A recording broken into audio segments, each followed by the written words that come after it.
जय हिंद साथियों, आप सबको मेरा नमस्कार, प्रणाम, आदाब, सत श्री अकाल और जोहार। मैं सूरज कुमार साहू, आप मेरा देख रहे हैं यूट्यूब चैनल सूरज कुमार साहू। आप मुझे सब्सक्राइब कर सकते हैं फेसबुक पर सूरज कुमार साहू के नाम पर। साथियों, आज थोड़ा वीडियो ये लंबा होगा, लेकिन इस पूरे जो प्रोटेस्ट हुआ जेपीएससी जेएसएससी सीजीएल का, उसका पूरा मैं आज कंक्लूजन आपको बताने जा रहा हूँ और मुझे उम्मीद है कि आप इस बारीकियों को समझेंगे। एक्चुअली में इस पूरे प्रोटेस्ट में किसी एक व्यक्ति को टारगेट किया गया या उस पार्टी को टारगेट किया गया या उसको कमजोर करने की कोशिश की गई बाहरी तत्वों के द्वारा। वो है पार्टी जेएलकेएम, झारखंड लोकतांत्रिक क्रांतिकारी मोर्चा। और जिस लीडर को इसके मुहाने पर ताक लगा करके रखा गया, उसका नाम था जयराम कुमार महतो। क्यों?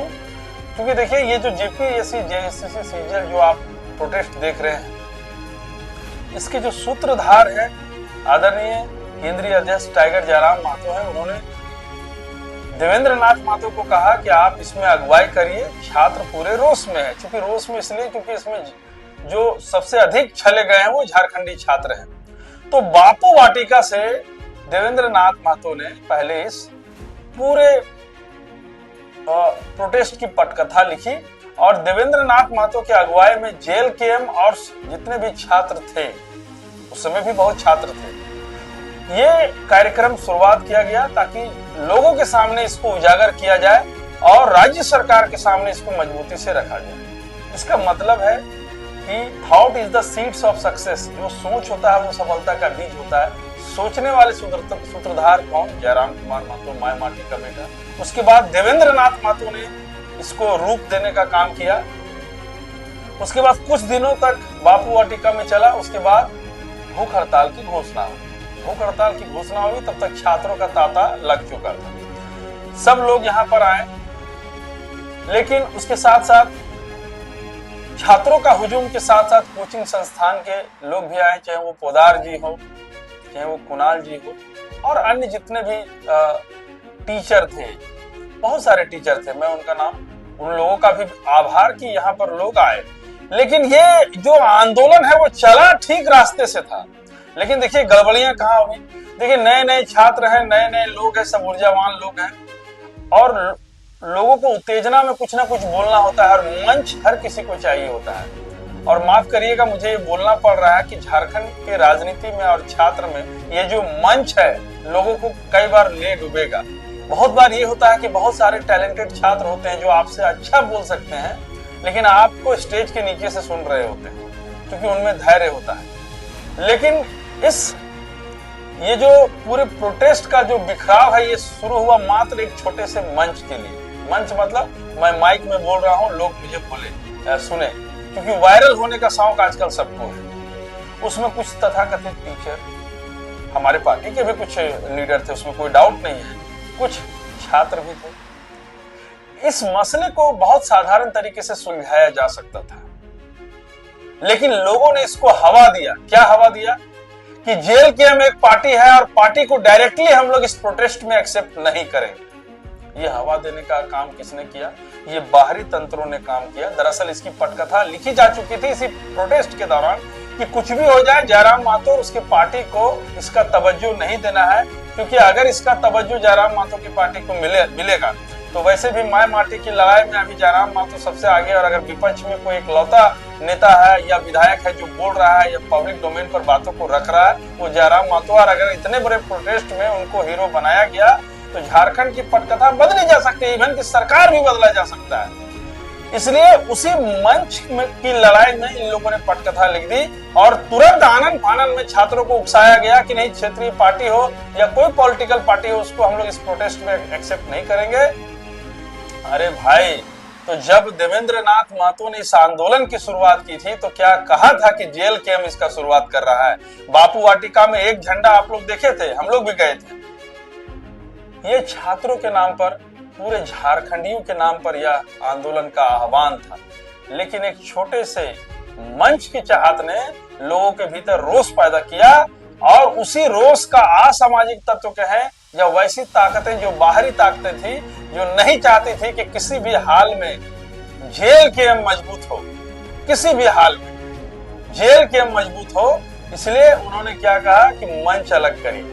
अब इस आंदोलन की कमजोर करने की पटकथा वहीं से लिख दी गई। अब जेएलकेएम के छात्र या उनके चाहने वाले जितने भी लोग थे उनका अलग एक टेंट बना और छात्रों का एक अलग टेंट बना। आप देखते होंगे कि लोगों में एक भ्रामक चीज फैलाई गई कि वो पॉलिटिकल पार्टी है। कोई बात नहीं, पॉलिटिकल पार्टी है, लेकिन आपको ये समझना चाहिए कि जेएसएससी, सीजीएल और जेपीएससी एक बहुत छोटा चीज है, अदना चीज है। लेकिन जो जेएलकेएम पार्टी का निर्माण हुआ है वो राज्य के बदलाव के लिए इसका निर्माण हुआ है। उसका एक बहुत छोटा पार्ट पुर्जा जेपीएससी जेएसएससी है। आंदोलन तो हर जगह मांग रहा है, बदलाव तो हर जगह मांग रहा है। आप एजुकेशन रिफॉर्म्स की बात क्यों करते हैं? लैंड रिफॉर्म्स पर भी बात होनी चाहिए। क्यों? क्योंकि 1908 का जो दंश है पूरा झारखंड झेल रहा है। वही कोर्ट आज जो जेपीएससी जेएसएससी में स्टे लगाता है, वही कोर्ट आपका सीएनटी एक्ट का हनन करा करके आदिवासी जमीन दूसरे को दिला रहा है और उसको सही भी बोल रहा है। अब सवाल ये है कि हम इस पर लैंड रिफॉर्म्स पर बाद में बात करेंगे। अभी जो मुद्दा था कि जयपाल सिंह मुंडा में स्टेडियम में लोग दो धड़े में बट गए। उसके बाद लोगों का सिंपैथिक बहाव शुरू हुआ, भावनात्मक बहाव शुरू हुआ, भावनाओं की बाढ़ आनी शुरू हुई, जिसमें कांग्रेस पार्टी के कुमार राजा आए और बोले कि हम छात्रों के साथ मजबूती के साथ खड़े। फिर भैरव सिंह भी आए, लोगों को खाना दिया और तथाकथित जितने भी लोग थे लंगर लगाए। लेकिन सबसे पहला विधायक जो अपना समर्थन देने के लिए पहुंचा वो जयराम कुमार महतो थे। पहला कोई विधायक, और एक बार नहीं, दिन में 3-3 बार जाते थे। और सबसे मजेदार बात सुनिए, जयपाल सिंह मुंडा में 2 टेंट लगा था। एक तरफ देवेंद्र दा थे और एक तरफ तथाकथित जितने भी हमारे पूरे लोग थे और कोचिंग संस्थान का जो था वो थे। कुछ दिन आयशा वाले लोग भी अलग लगाए। चलिए वो एक अलग बात है, हमारे छात्र थे, कहीं भी थे, उसको हम बांटने के नजरिए से नहीं देखते हैं। लेकिन हमारा नजरिया एक झारखंडी होने के हैसियत से तब बदल जाता है जब आप पूरे प्रोटेस्ट को सफलता का श्रेय देने का बात आता है तो आप कुमार राजा का नाम लेते हैं, भैरव सिंह का नाम लेते हैं। लेकिन एक नाम जो दिन में 3-3 बार आपके पास जाता है, जयराम कुमार महतो, जो कि सिटिंग एमएलए है और सबसे ज्यादा ट्रेंड करने वाला एमएलए है और सबसे ज्यादा माय माटी की आवाज बुलंद करने वाला अगर शिबू सोरेन के बाद अभी कोई नजर आता है तो जयराम कुमार महतो है। लेकिन उस JPSC CGL JSSC CGL reforms मंच ने एक बार भी इनका नाम प्रोटेस्ट समापन के समारोह में एक बार भी इनका नाम नहीं लिया।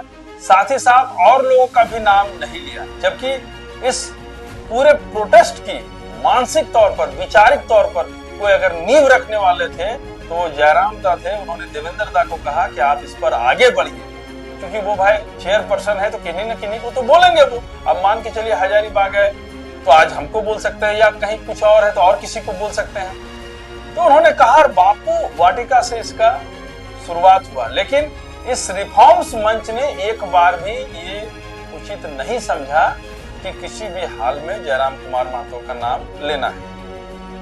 अब दूसरी बात ये कि जेएलकेएम को तोड़ने के लिए, क्योंकि आप जानते हैं कि नेशनल मीडिया आज के डेट में किसका दल्ला बना हुआ है, किसके हाथों बिका हुआ है, तो झारखंड लोकतांत्रिक क्रांतिकारी मोर्चा कमजोर हो, जेएलकेएम कमजोर हो, उसको दोफाड़ करने के लिए इन लोगों ने जयराम कुमार महतो का एक भी स्टेटमेंट चाहे जी न्यूज हो चाहे आज तक को नहीं चला। बीजेपी ने फोर्सफुली कमजोर धागे पर चाहा कि वार करे और उसने हर एक स्टेटमेंट देवेंद्र नाथ महतो का आज तक पर चलाया। और चूंकि वो भूख हड़ताल पर भी थे तो होना लाजमी भी है, लेकिन इसका फायदा भाजपा के लोग बराबर लेना चाहें कि जयराम का नाम किसी भी हाल में एकदम कमजोर करना है, पार्टी के उसके अलग लोगों को अलग तरीके से आपको है सो आगे बढ़ाना है, लेकिन जयराम महतो का नाम नहीं आना चाहिए। अब इसकी गारंटी मैं क्यों कह सकता हूं? कुमार राजा प्रोटेस्ट में जाते हैं तो लोग कहते हैं कि कांग्रेस के नेता आए थे, भैरव सिंह आए थे तो उनको पार्टी का नाम नहीं दिया गया। हालांकि आप जानते हैं कि वो किस पार्टी के संरक्षक हैं और किस पार्टी के विचारधारा के मतलब। शिल्पी नेहा तिर्की गई तो कहा गया कि कांग्रेस के लोग आए, इरफान अंसारी गए तो लोग कहा गया कि कांग्रेस के लोग आए। लेकिन उसी पार्टी का नेता जब 17 दिन तक बिना अन्न जल ग्रहण किए हुए हालांकि सोनम वांगचुक के कहने पर उन्होंने जल ग्रहण किया था, माफ करिएगा, लेकिन बिना अन्न ग्रहण किए 17 दिनों तक भूख हड़ताल पर जो नेता रहा, उस देवेंद्र नाथ महतो को सिर्फ ये कह करके मीडिया की रिझाती रही कि छात्र नेता, छात्र नेता, छात्र नेता। लेकिन वास्तविकता ये भी है कि छात्र नेता के साथ साथ वो जेएलकेएम के भी नेता है और टाइगर जयराम महतो की अगुवाई के झारखंड लोकतांत्रिक क्रांतिकारी मोर्चा पार्टी के वो वरीय उपाध्यक्ष भी है। लेकिन मीडिया ने इस फोरम पर एक बार भी बात नहीं रखा कि जेएलकेएम के नेता ने 17 दिन तक भूख हड़ताल रखा। साथ ही साथ ये कोशिश जरूर हुई मीडिया के द्वारा कि चाहे वो महेंद्र प्रसाद हो या अन्य लोगों के साथ हो, उन लोगों के माध्यम से पार्टी को बदनाम करने का कोशिश जरूर किया। तो एक तरफ आप जेएलकेएम का नाम लेकर के, महेंद्र प्रसाद का नाम लेकर के या अन्य लोगों का नाम लेकर के आप बदनाम कर सकते हैं, तो देवेंद्र नाथ महतो का नाम लेकर के आप क्यों नाम नहीं दे सकते हैं? आपने क्यों कहा कि छात्र नेता? हमारा नेता तो महेंद्र प्रसाद मंडल भी था, हमारा नेता देवेंद्र महतो भी थे। तो आपने जेएलकेएम का नाम मतलब बदनाम करने में लगाया, लेकिन नाम लेने में आपने छात्र नेता का एक टैग दिया। तो ये जो पूरी जो पटकथा रची गई इस पूरे प्रोटेस्ट में, वो ये था कि जो कुणाल प्रताप जी थे, मैं बड़ा आदर सम्मान से उनका नाम इसलिए ले रहा हूँ क्योंकि वो एक टीचर भी है, और टीचर कहीं का भी हो, एक्चुअली में वो समाज का एक आईना होता है और बुरा भुला कहने से उससे कोई मतलब नहीं वो कौन कहाँ का है। लेकिन उनकी पटकथा तब मुझे बुरा लगा कि आपने जब रिफॉर्म्स मंच से धन्यवाद दिया तो आपको कुमार राजा दिखे। बहुत अच्छा बात है, राजनीति में तो ये स्वीकार्यता होनी चाहिए कि कोई भी पार्टी का आदमी अच्छे काम के लिए अगुवाई करे तो उसका नाम लेना चाहिए, और उसका संरक्षक मैं भी हूँ। जब कुमार राजा वहां पहली बार पहुंचे तो मैं जब मीडिया में देखा तो मुझे भी अंदर से बहुत संतुष्टि हुआ कि चलो सत्तारूढ़ दल का एक पार्टी का कार्यकर्ता लोगों को प्रोटेस्ट में आकर के अपना समर्थन दे रहा है, ये राजनीति में अच्छी बात है। मुझे भी ये बात अच्छा लगा। लेकिन जब आपने प्रोटेस्ट के मंच पर जब आपने समापन समारोह का आयोजन किया तो आपने थैंकफुल रहे कुमार राजा का, शिल्पी नेहा तिर्की का और तथाकथित कांग्रेस का, भाजपा का, लेकिन आपके मुंह से 17 दिन से मर रहे देवेंद्र नाथ महतो की पार्टी जेएलकेएम का आपने एक बार भी नाम नहीं लिया। दूसरा बात, आपने जयराम कुमार महतो का एक बार भी नाम नहीं लिया। तो ये जो ओछी मानसिकता है कुणाल प्रताप जी, इसको हम लोग किस नजरिए से देखें? क्या अब झारखंड में अगुवा करने वाला कोई हमारे यहाँ नेता नहीं बचा, या कोई हमारा अगुवा करने वाला छात्र नहीं बचा? क्या एके राय की धरती में या शिबू सोरेन की धरती में कोई एक बंदा नहीं है जो कि इस राज्य का अगुवा बन सकता था? अगुवा है जयराम कुमार महतो, लेकिन आपको डर लगा कि उसका नाम लेंगे तो उसका हाइप और बढ़ जाएगा। और सुन लीजिए, आप जेपीएससी और जेएसएससी सीजीएल मामले में, क्योंकि आप कोचिंग संस्थान के लोग हैं, तो आप सिर्फ और सिर्फ परीक्षाओं के मामलों को उठाते होंगे, लेकिन ये इस पार्टी का निर्माण माय माटी के बुनियाद से हुआ है। हर एक मुद्दा, ऐसे सैकड़ों मुद्दे, स्थानीयता से लेकर के नियोजन से लेकर के हर एक मुद्दे पर जेएलकेएम और केंद्रीय अध्यक्ष टाइगर जयराम महतो काम कर रहे हैं।